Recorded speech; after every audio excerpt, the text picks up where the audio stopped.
কাদা মাটির মানুষ ভাই। তাহলে মানুষ পাওয়া খুব অভাব, কিন্তু আপনি মানুষ না পশু এটা আমি আপনাকে আঙুল তুলে বলবো না। ওয়ামাসালুল্লাযীনা কাফারু কামাসালিল্লাযী ইয়ানইকু বিমা লা ইয়াসমাউ ইল্লা দুআআ ওয়া নিদা সাম্মুন বুকমুন উমিয়ুন ফাহুম লা ইয়াকিলুন। ওই কাফেরদের মিসাল ওই লোকেদের মতন, ওই মুশরিক কাফেরদের মিসাল, ওই দৃষ্টান্ত তাদের মতন। যখন একটা পশুকে ডাকা হয়, ডাকার সময় আপনার শুনেও শুনলো না, বুঝেও বুঝলো না, তারা অন্ধর বধির বোবা। ফাহুম লা ইয়াকিলুন, এটি জায়গায় দুইটার মধ্যে পার্থক্য আছে। ফাহুম লা ইয়াকিলুন, তাদের মতন শোনার কোনো বোধ শক্তি ক্ষমতা নাই, যেটা আমার মালিকের দান। উদাহরণটা একটু ভালো গভীরে নিয়ে চলে যান। দুইটা আপনাকে একটা উদাহরণ দেব। বোন, আপনি বিবাহিতা মহিলা, আপনার একটা সন্তান আছে, 2-3টা সন্তান আছে। একটা সন্তান ছোট্ট হতে গেলে আপনার দুষ্টমি শুরু করে, বদমাশি শুরু করে দেয়। এই একটা সন্তান,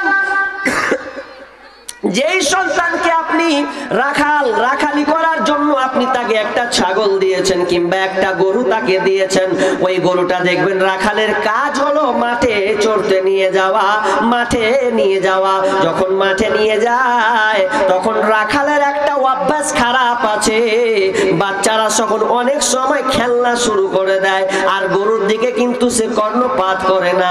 গরু কিন্তু এবার ছাগলটা কিন্তু দুষ্টুমি শুরু করেছে। এবার ছাগলটা যখন দুষ্টমি শুরু করা, মানে অন্যের ভুঁয়ে, আপনার টমাটোলের ভুঁই হোক, আপনার কিনা বেগুনের ভুঁই হোক, আর আপনার যত চাষাবাদ ফল ফ্রুটের আপনার বা চাষ হোক না কেন, গরুটা যখন মুখ লাগাতে যায় তখন আপনি দেখবেন দূর থেকে ওই আপনার রাখালটা হাঁক মারে না? আমরা ছোটবেলায় দেখেছি, যখন গরু দুষ্টমি শুরু করতো তো হাঁক মারতো,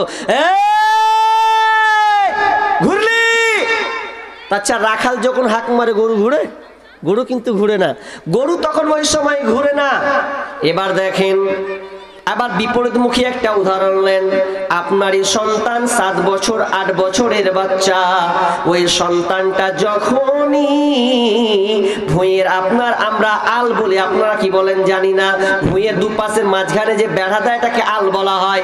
তো আল দিয়ে যখন যায় তো যেতে যেতে যেতে ছোট্ট ছেলের লোভ হয়ে যায়, আর যেমনই লোভ হয়ে যাওয়া তো দেখবেন অনেক সময় ছোট ছেলেরা টমেটোকে তুলে নেয়, লুকিয়ে নিয়ে সাইডে গিয়ে খাবো, কাউকে জানতে দেব না। আর এমন সময় হয়েছে কি, ওই বাচ্চাটার, ওই সন্তানটার পিতা দূর থেকে দেখে নিয়েছে, আর সে হাঁক শুরু করেছে, ঘুরলি তুই?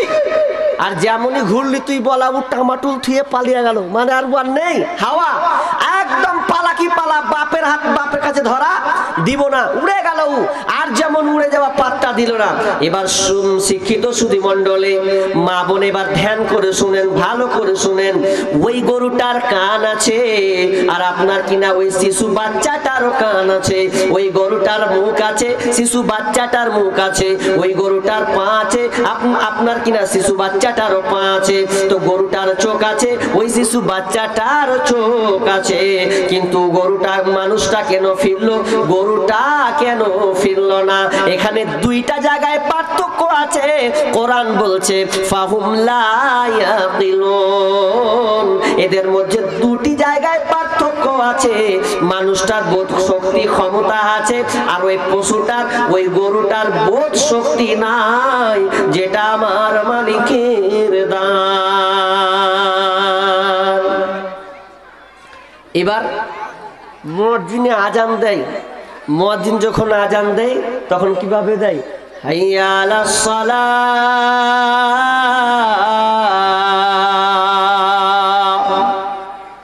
হাইয়া আলাল ফালাহ। মুয়াজ্জিন আজান দেয়। আপনার এলাকায় যত মসজিদ আছে, ওয়াক্তিয়া মসজিদ, জামে মসজিদ থেকে শুরু করে, মাদ্রাসার মসজিদ থেকে শুরু করে, যখন আজানটা হয় তার মানে এখানে আল্লাহর ভাষা মুয়াজ্জিন দেয় কিন্তু আল্লাহর ভাষা। যখন বলা হয় হাইয়া আলাস সালাহ, তোমরা নামাজের জন্য এসো, তোমরা নামাজের জন্য এসো। হাইয়া আলাল ফালাহ, যদি তোমরা নিষ্কৃতি পাও, তৃপ্তি চাও, কল্যাণ চাও, তো নামাজের দিকে এসো। এখানে কল্যাণ আছে, ফালা আছে।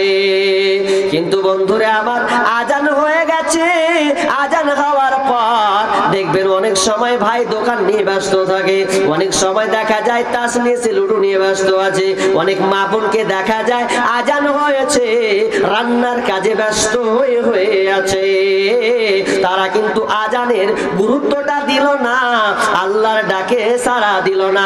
অথচ মানুষকে জ্ঞান, আপনার জ্ঞান বুদ্ধি বিবেক চেতনা তার মধ্যে ঢুকানো হয়েছে।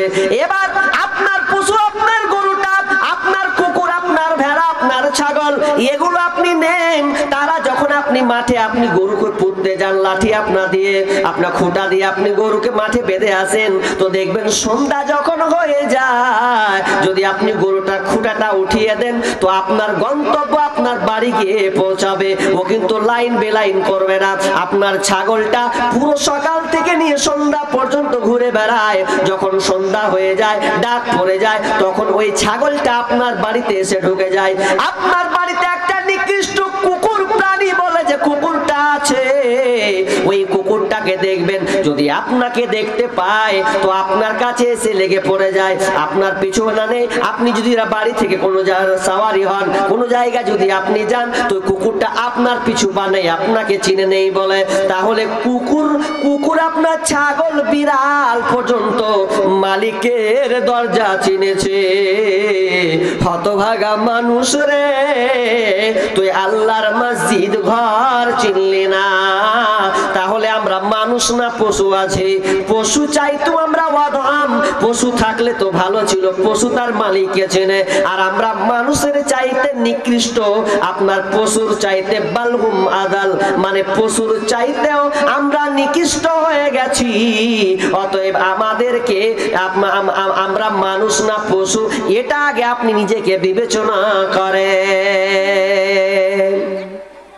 একটা আয়াত পড়েছি, আর একটা আয়াত পড়েছি কি, ইন্নাল্লাযীনা কাফারু সাওয়াউন আলাইহিম আনযারতাহুম আম লাম তুনযিরহুম লা ইউমিনুন।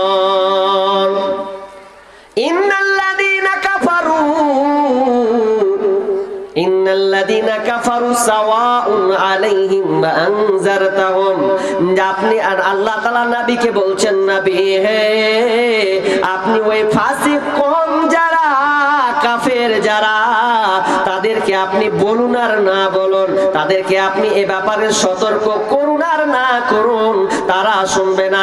তাদের কাছে উভয়টা সমান।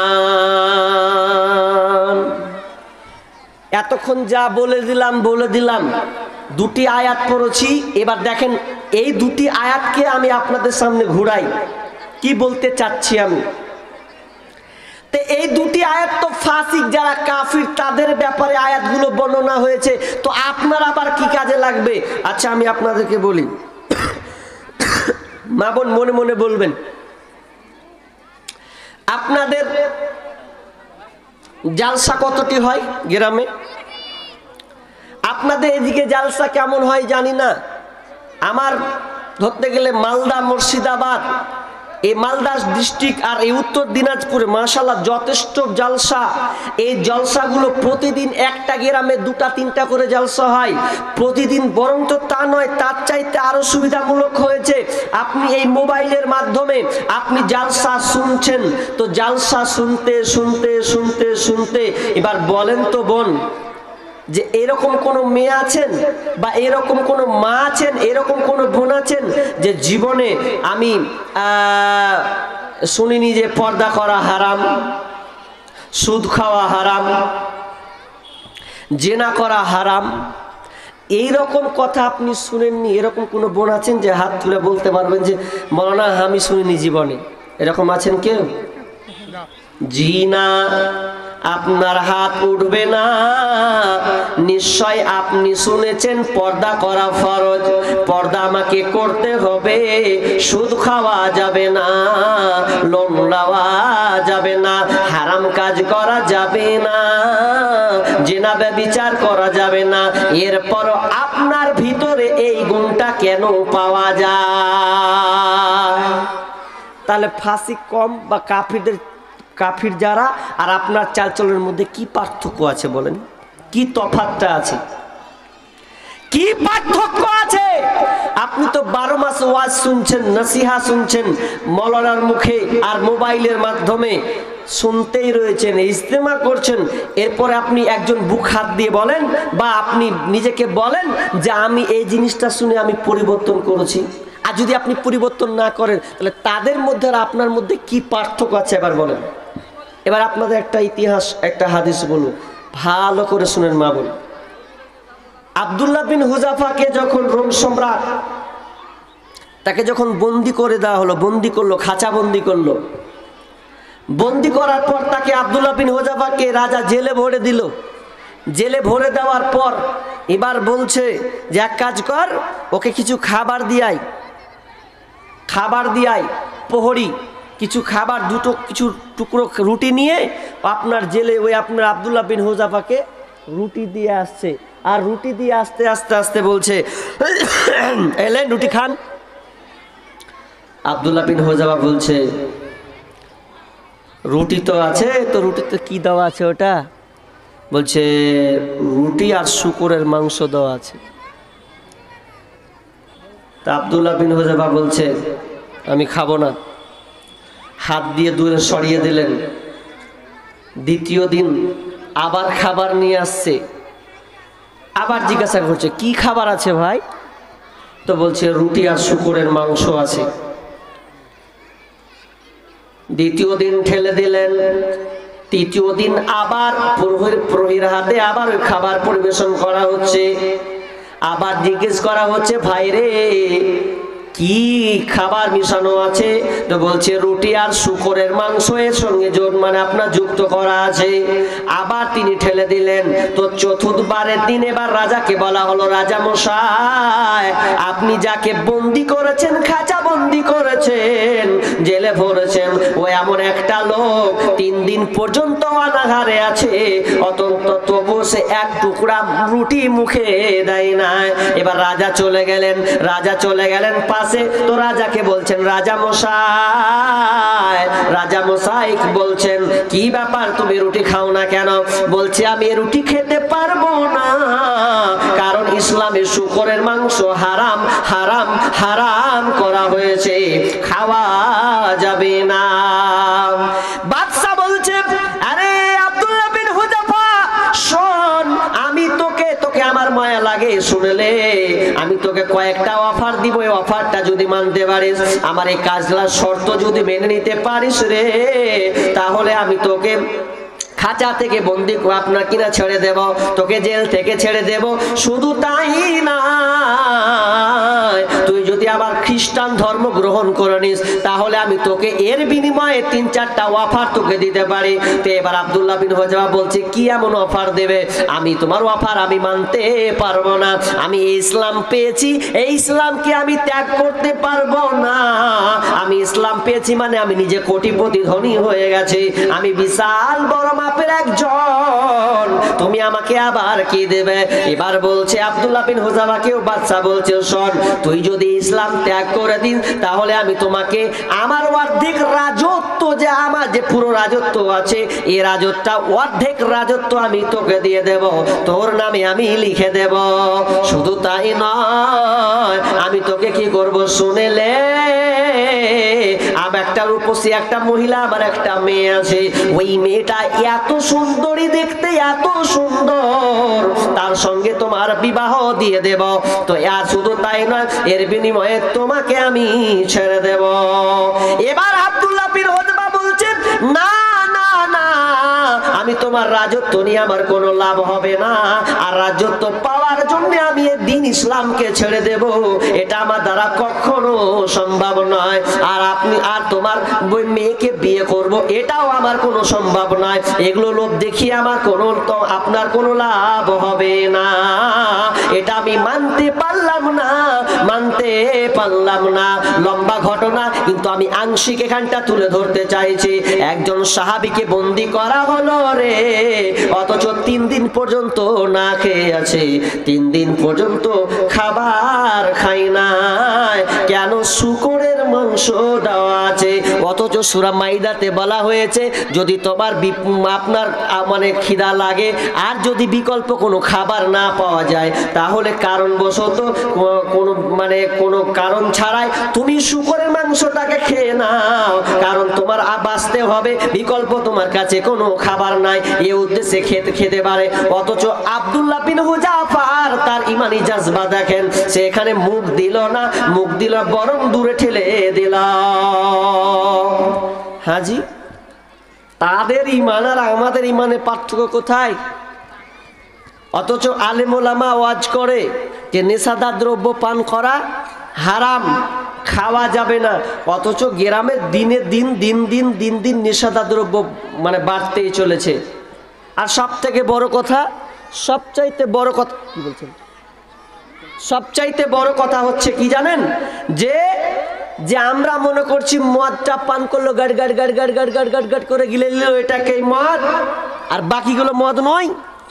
আপনাকে হাদিস বলছি, বিশ্বনবী বলছেন মুদমিনুল খামরি কাআবিদি ওয়াসামিন, যারা নিয়মিত করে নেশাদার দ্রব্য পান করে খায়, যারা নিয়মিত করে নেশাদার দ্রব্য পান করে খায়, তারা ভালো করে শুনে নাও, আল মুদমিনুল খামরি কাআবিদি ওয়াসামিন, ইবনে মাজার হাদিস। বিশ্বনবী বলছেন যারা নিয়মিত করে আপনার কিনা গুল, বিড়ি, সিগারেট, আপনার কিনা যত নেশাদার দ্রব্য পান করবে, সমস্ত তাদের শুনে নাও, আপনার পাশের বাড়ির গ্রামে আপনার কিনা রানু মণ্ডল আর আপনার কিনা পার্থ মাঝি, পার্থ চ্যাটার্জি, যত আপনার কিনা হিন্দু টাইটেল লোক আছে, ওরা কিন্তু মূর্তি পূজা করে, মূর্তি পূজা করে তাদেরকে মান্যতা দেয়। তো বিশ্বনবী বলছেন যারা নিয়মিত করে নেশাদার দ্রব্য পান করে খায়, আর আপনার কিনা পার্থ ব্যানার্জি ও যা মূর্তি পূজা করে, যা গুনাহ করে, আই নেশাদার দ্রব্য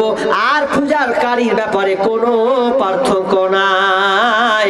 শুধু তাই নয়, এটার ব্যাপারে অনেক আলেম ওলামা বলছে যে ওই বান্দাকে যারা নিয়মিত নেশাদার দ্রব্য পান করবে, তাদের হাসর নাসর ওই মূর্তিওয়ালাদের সাথে হবে।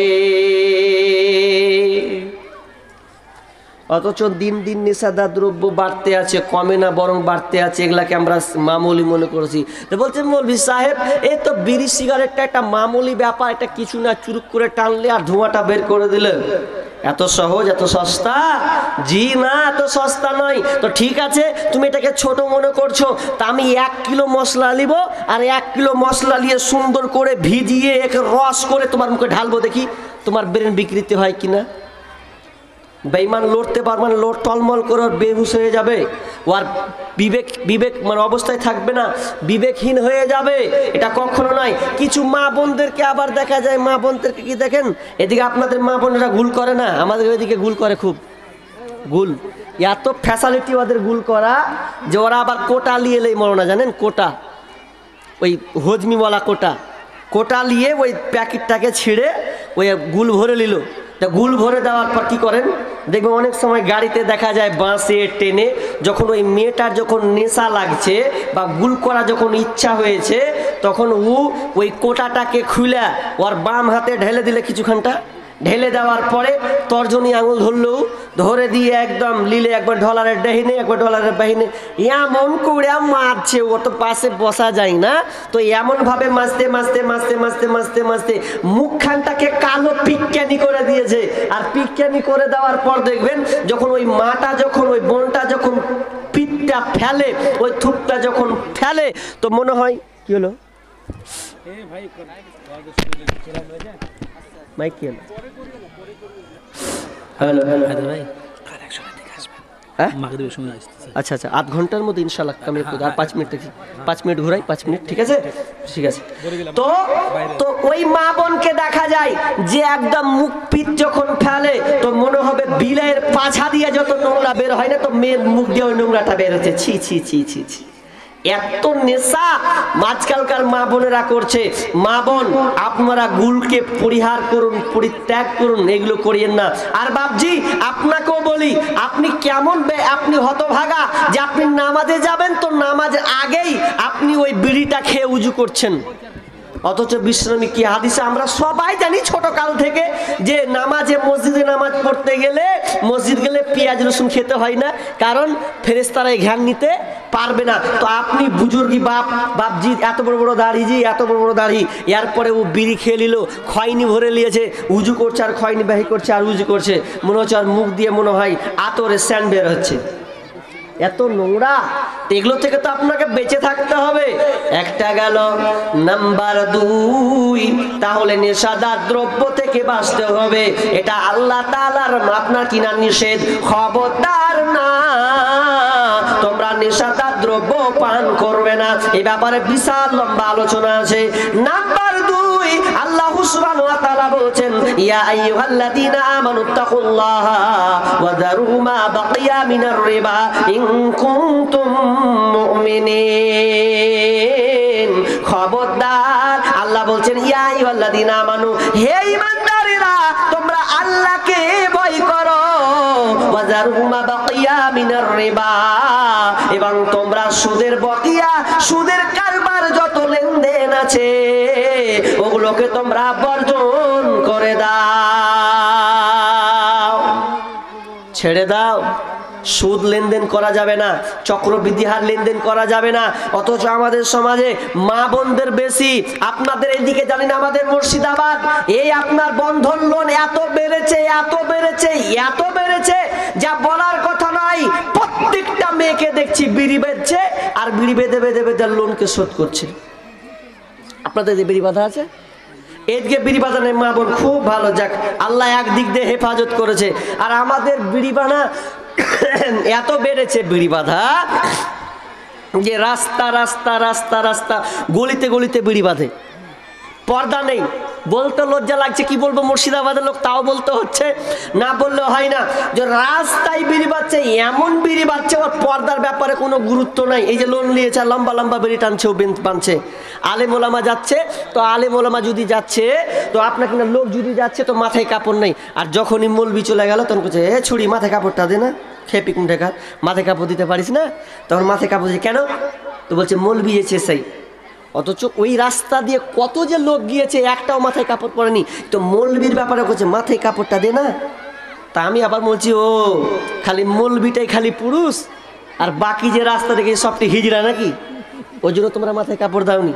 আশ্চর্য লাগছে, বর্তমান খুব খারাপ। এই জন্য আমি কবিতা